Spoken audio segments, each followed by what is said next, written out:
नमस्कार दोस्तों, आज मैं सुनाऊंगा परिवार माँ और तीन भाई एक बहन की कहानी। एक गांव में एक सुखी परिवार रहता था। उस परिवार में तीन भाई और एक बहन थी।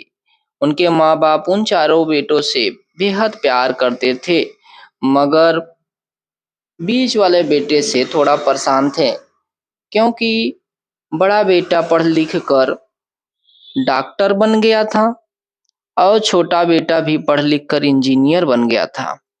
मगर उनका बीच वाला बेटा बिल्कुल गंवार और आवारा ही बनकर रह गया।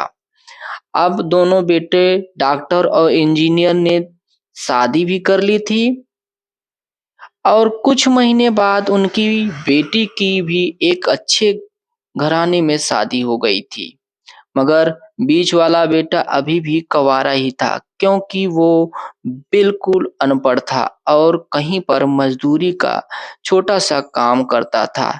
इसलिए उसे शादी के लिए कोई भी लड़की नहीं मिल रही थी और उसके माँ बाप उससे बहुत परेशान हो चुके थे। अब जब भी उसकी बहन मायके आती थी तो पहले वो अपने डॉक्टर और इंजीनियर भाई से मिलती थी, मगर बीच वाले भाई से वो बहुत कम मिलती थी, क्योंकि वो उसे पैसे नहीं दे पाता था। लेकिन फिर भी वो बहन अपने से बहुत प्यार करता था। अब उनके पिताजी की भी बीच वाले बेटे की शादी के बिना मृत्यु हो गई। उनके माँ ने सोचा कहीं अब किसी के मुंह बंटवारे की बात ना निकले, इसलिए अपने ही गांव की एक सीधी लड़की से अपने गंवार लड़के की शादी करवा दी और शादी होती ही न जाने क्या हुआ। अब उसका अनपढ़ बेटा पूरा मन लगाकर काम करने लगा और पहले से कहीं ज्यादा मेहनत भी करने लगा। अब तो उसे कोई दोस्त बुलाने आता था तो वो उसे कहता था कि भाई, पहले तो मैं जैसे तैसे अकेला कमाकर खा लेता था, मगर अब मेरी शादी हो गई है, मुझे अपनी पत्नी के लिए भी कमाना पड़ता है और कल को आने वाले बच्चों के लिए भी कुछ न कुछ जोड़ना पड़ेगा। इसलिए दोस्त, अब मैं तेरे साथ नहीं घूम सकता। यह कहकर उसका गंवार लड़का सीधा अपने काम पर निकल जाता है।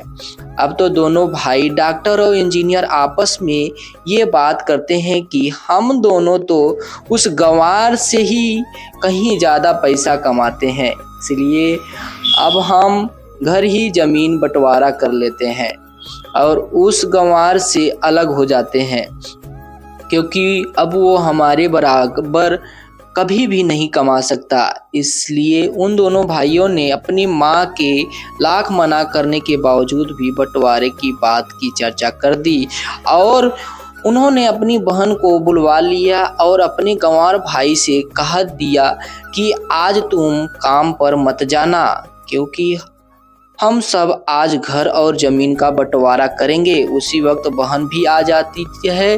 तभी उसका गंवार भाई कहता है कि तुम लोग बंटवारे कर लो, मुझे जो देना हो वो दे देना, मैं शाम को आकर अंगूठा लगा दूंगा। अभी तो बहन कहती है, अरे बेवकूफ, तू तो अनपढ़ ही रहेगा, जमीन का हिस्सा तो आमने सामने बैठकर ही होता है। तभी उसके दोनों भाई भी बीच वाले गंवार भाई को उल्टा सीधा कहते हैं। तब उसकी माँ भी उसे कहती है कि बेटा, आज तू काम पर मत जा, बंटवारा तेरे सामने ही होगा ही अच्छा है। वकील भी आ जाता है और तभी वकील कहता है कि आपका सारा हिस्सा मिलाकर 10 बीघा जमीन है और आपका घर है। अब ये बताओ किसको कितना हिस्सा देना है, मैं उसी हिसाब से बंटवारे का कागज बना दूंगा।